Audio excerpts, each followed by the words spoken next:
Здравейте, приятели! Art Brain, Добриде Добрич. Това е моят приятел Ангел Пенчев, майстор на фотографията и светлината. Каква е твоята страст и защо светлината е определяща в живота ти? Фотографията не ми е професия, не ми е хоби, тя ми е живота, а в този живот светлината ми е страстта. No light, no photography. Без светлина няма фотография. Фотографус от гръцки означава светлопис. С най-добрата камера и лоша светлина резултатът е лош.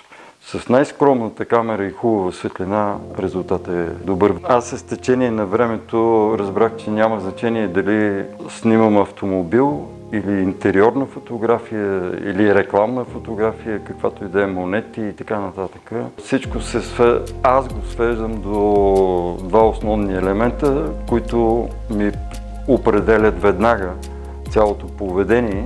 Човек се стреми да си материализира духа или да удохотвори материята. На времето аз се смятах за универсален неспециалист, за пенкилер фотограф. Пенкилер, да, той идва от пенкилър, но старите баби, понеже не са знали и използват за всичко пенкилер, така са го кръстили. Причината е, че така смея да твърда, че България беше царството на мрака, т.е. нямаше никакви сериозни познания.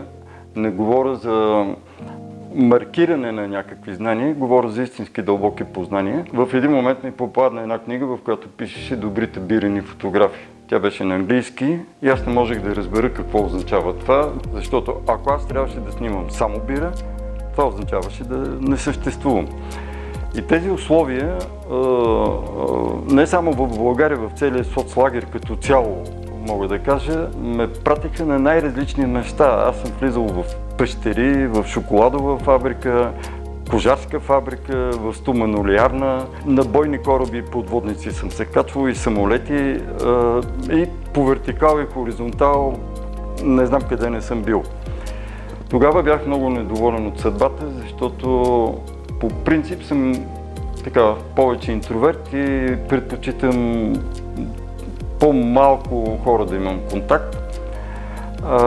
И исках да се занимавам в студио. Защо в студио? Защото тогава имах възможно най-големият контрол върху крайният резултат.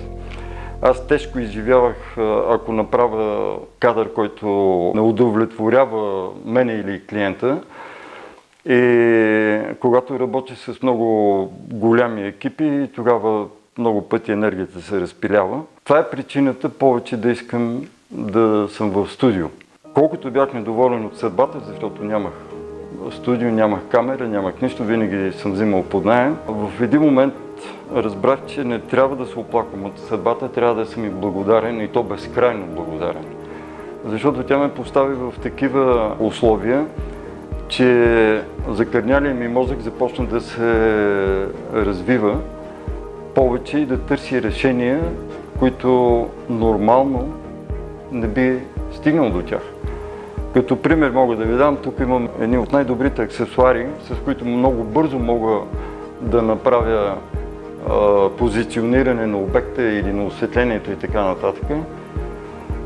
Докато тогава буквално с връв или с конец, колкото и невероятно да звучи, или тиксо, аз съм се опитвал да направя нещо. Това ми е развило мисленето и аз съм търсил решение в невероятно различни такива ситуации. Едната от тях е, когато трябваше да снимам монети на времето и имах само едно осветително тяло, а трябваше да бъде добре осветена цялата монета.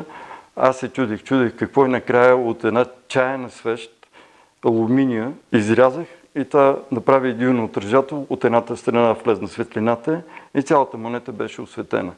който за мен си беше направо революционно, защото не струваше никакви пари, имаше го под ръка, през цялото време ми е било под ръка. Stay hungry, stay foolish.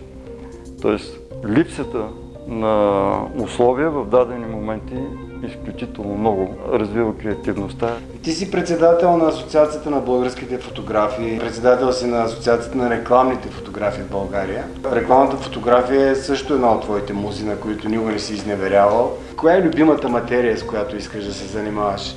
Имах късмета преди няколко години да бъда в Мюнхен на едно изложение за нумизмати и там се появи доктор Штефан Залтер, който е създателя на една специална технология, нанотехнология, в която в рамките на 3 на 10 мм, т.е. 30 квадратни милиметра, вътре има 1100 квадратни метра с истинска капела. Изключително произведение на изкуството и на технологиите. В рекордите на Гинес е вписана тази технология, защото той е направил в едно кръстче, в което 4 на 4 мм, т.е. в 16 квадратни милиметра има 1300 страници Библия.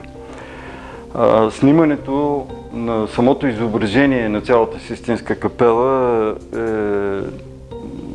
нещо много трудно за обяснение, но ако не беше тази техника, която имах, аз нямаше да мога да направя такова изображение. Аз се постарах не само да направя репродукция, аз просто исках да извада духа, който Микеланджело е вложил в тази творба и в същото време изключително високото ниво на изработка. И после може да видите, че това е прословутата, един от най-известните артефакти в света. Това е сцената, която се намира в центъра на Систинската капела, когато пръстите на Господ и на Адам се почти допират. И това е мига, в който Господ дава душа на Адам. Лицето на Адам е около 3 мм. Аз се опитах да направя портретна светлина на това лице и като цяло резултата мисля, че се получи. Като продължение на същата тази тематика има една друга монета, която се казва NanoSpace, в която вие може да видите цялата Слънчева система, вкарана пак по тази технология. Изключително впечатляваща работа. Интересното е, че аз когато работя, винаги си общувам с обекта.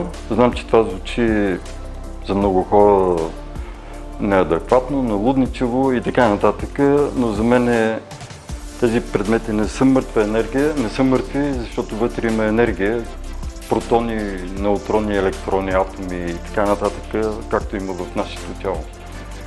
Те кодират енергия и когато успея да направя връзка с нея, тогава става лесно, защото то ми казва направи това и аз оттам да ставам като един обикновен изпълнител. Но най-трудното е да се направи връзката. И оттам потока на мисълта става различен от стандартния, в кавички слагам стандартния, това, което ние сме свикнали да приемаме за стандарт. И заради това много от нещата на по-масовата аудитория се струват необичайни. Всъщност те са логично продължение на енергията, която създателя, като пример да дам Микеланджело, и след това как това е претворено в монета и след това от монетата как е извадена тази информация. Винаги съм смятал, че матча не се играе заради рефери, колкото по-малко се усеща присъствието на рефера, толкова по-добре върви играта. Поради тази причина аз винаги се стрема да бъда възможно най-незабележим, защото смятам, че задачата в случая на фотографа е да трансформира енергията, която един скулптор или един художник или който и да е автор е сложил, тя да бъде продължена под формата на визуално изображение, в случай на дигитално. Колкото по-обективен е фотографът, толкова повече информация и по-добра информация може да даде на аудиторията, за да я види. Всъщност твоето образование беше? Ядрена енергетика. Ядрена енергетика. Един кораб, колкото е по-пълен, толкова по-дълбоко гази, и един житен клас, колкото е по-озрял, е толкова по-наведен. Аз на времето не съм си вдигал главата нагоре, защото не съм имал познание. Сега не си вдигам главата нагоре много, защото когато знам колко много още не знам, няма място за парадирания. Когато идвам да снимам, това не е работа за мен, аз тогава живея, тогава дишам. От гледна точка на светлината, портретът е доста по-лесен, отколкото примерно снимането на стъкло или монети. Несравнимо по-лесно е, но е и несравнимо по-трудно от гледната точка на това да направиш връзка с човека, който портретираш, и то такава връзка, че да може да му извадиш душата. Това е... Трябва човек да бъде много голям психолог, и не само психолог, трябва след това много добре да умее да контактува и да предразположи. Аз съм правил портрети, те винаги са били, когато съм имал изключително близък контакт с хората, които съм снимал. Да, а те са били относително малко. И да ти обясня какво искам да направя. Да бъде вертикално разсечено изображението, т.е. до носите ще има светлина, китарата ще има в струните, ще бъдат много изписани, от тази страна ще бъде по-тъмно. И много е важно после твоето излъчване. Ти ще решиш как да гледаш, както ти е най-естествено и добре, дали да я гледаш нея, дали да гледаш в камерата, може да направим и двата варианта. От позицията на твоята възраст и опит като фотограф, как философски разсъждаваш вече за светлината? Как усещаш светлината като присъствие, като вдъхновение? Това е магията за мен. Магията на светлината и на фотографията. Да. Ангел Пенчев, приятели, Art Brain, Добриде Добрич. Ще се видим отново. Subscribe! We'll be back! Ангел Пенчев, the photographer, the ultimate genius of light and photography.